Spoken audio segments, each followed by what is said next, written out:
iPad 4 because that's easier to call it the new iPad. You can call it Fred, just don't call it late for dinner. Alright, so the price ranges are the same as last generation, from $499 all the way up to a beefy $830 PPI. It's got a 42.5 watt hour battery, going to give you about 10 hours of use. What's new here though is what's under the hood. It's got a 1.4 gigahertz dual core A6X chip with quad core graphics, augmented with a gig of RAM. This thing is an absolute beast. LTE connectivity is an option. From now, Sprint is being added, so you can pick from AT&T, Verizon, or Sprint. On the camera standpoint, from the back, we got a 5 megapixel camera that can shoot 1080p video, HD recording, of course. And on the front, whether or not it's worth an upgrade, or what the iPad 4 really means, it came very quickly after the iPad 3. So it's going to be important to put the iPad 4 in perspective of the iPad 3, and then I'll talk about this guy on its own.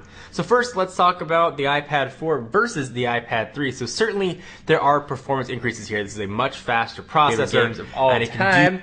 iPad 3 loaded in 15.9 seconds. You're able to start killing some zombies on the iPad 4 though in 12.5 seconds.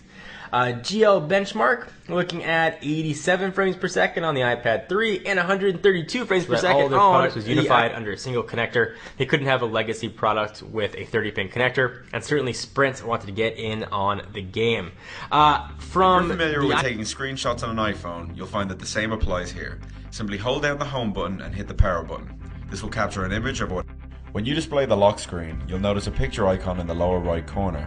Hitting it will present a slideshow. While there are 4 apps preloaded in the dock, you can actually add up to 6 in it. Simply press and hold down any app and drag it to the dock. Double tap the home button and press and hold on one app so they all start shaking on the screen. Tap the red circle in the running apps to close them.